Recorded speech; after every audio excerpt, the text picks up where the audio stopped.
Bismillahirrahmanirrahim. Assalamualaikum warahmatullahi wabarakatuh.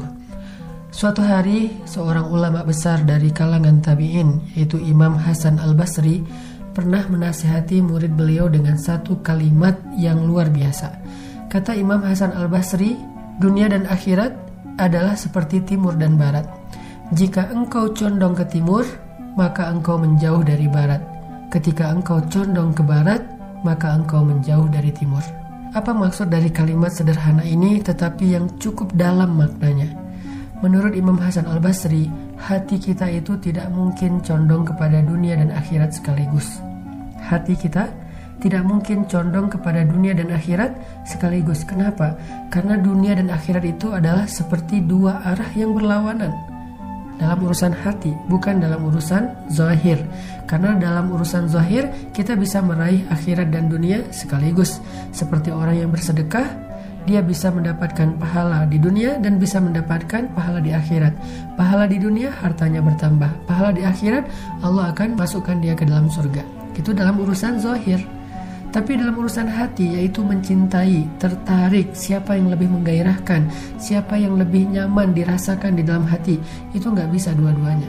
Hati hanya condong ke satu arah. Dan dunia akhirat letaknya berlawanan di dua arah yang berbeda. Yang satu di barat, yang satu di timur. Sehingga ketika hati kita mulai condong ke dunia, mulai tertarik dengan urusan-urusan duniawi, mulai habis-habisan passionnya, kemudian rasa yang kuatnya diberikan untuk hal-hal yang sifatnya duniawi, di saat yang sama dia mulai merasa gersang tentang hal-hal ukhrawi. Dia mulai lalai dari hal-hal yang sifatnya ukhrawi. Dia mulai enggan tentang hal-hal yang ukhrawi. Dia merasa nggak tertarik dengan hal-hal yang ukhrawi. Itulah hati. Sebaliknya, ketika dia menjauh dari dunia, maka dia mulai merasakan indahnya ibadah kepada Allah, mulai merasakan indahnya berdoa kepada Allah, mulai merasakan indahnya tahajud, mulai merasakan rindunya kepada surga, mulai merasakan bencinya kepada dosa dan api neraka. Itu rasa terbangun dengan sendirinya ketika dia condong ke salah satu arah. Sekarang kita tanyakan pada diri kita masing-masing, rasa apa yang paling kuat yang kita rasakan di dalam hati tentang dunia dan akhirat? Apa yang membuat kita tiba-tiba bergairah saat mendengar sebuah tawaran? Ada orang yang menawarkan, maukah engkau aku tawarkan satu perniagaan yang kamu keuntungannya sekian? Mau nggak aku tawarin satu kerjaan yang gajinya sekian, yang omsetnya sekian, yang profitnya sekian? Apa perasaan di hati kita? Apakah tiba-tiba kita bergairah yang luar biasa? Sebentar, itu belum tentu salah. Tapi coba sekarang bandingkan ketika ada tawaran dari Allah yang urusannya adalah urusan akhirat. Allah menawarkan surga, Allah menawarkan terbebas dari api neraka, Allah menawarkan naungan di padang mahsyar, Allah menawarkan cahaya di padang mahsyar, Allah menawarkan ringannya hisab bahkan tidak dihisab. Apakah kita punya rasa gairah yang lebih besar daripada yang pertama? Atau ternyata hampir tidak ada gairah? Maka di situ ada jawaban. Istafti qalbak, kata Nabi. Tanya ke hatimu. Ternyata hati itu akan mengatakan, aku lebih condong kepada dunia daripada akhirat. Sehingga siapapun yang hatinya lebih condong kepada dunia daripada akhirat, maka dia termasuk orang-orang yang punya penyakit hati, wahan, hubbud dunia. Penyakit itu adalah awal dari kelemahannya. Ini yang harus kita coba introspeksi. Di bulan Ramadan, kita coba banding-bandingkan mana yang lebih menggairahkan di hati kita, urusan dunia dengan akhirat.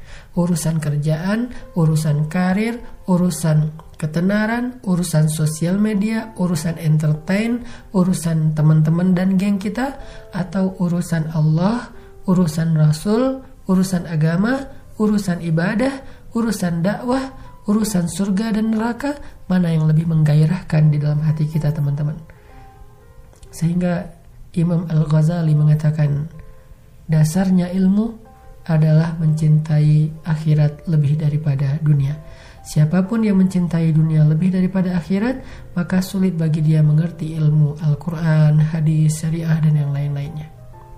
Allah Subhanahu wa ta'ala berfirman, kalla bal tuhibbunal ajilah wa tadharunal akhirah. Sungguh kalian mencintai dunia sehingga kalian mengabaikan akhirat. Gak mungkin mencintai dunia dan mencintai akhirat.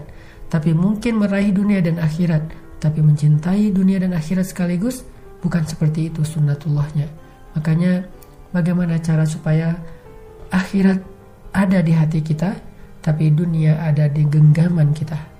Kita boleh menggenggam dunia dengan erat, tapi kita tidak boleh meletakkan dunia itu di dalam hati. Walaupun 1 rupiah kita letakkan dunia di dalam hati, maka itu akan menjadi penyebab dari kelemahan dan masalah hidup kita. Tapi walaupun miliaran rupiah kita letakkan di genggaman kita, maka itu mudah-mudahan akan menjadi kebaikan. Permasalahannya adalah dunia itu di genggaman atau di hati. Barakallahu fikum.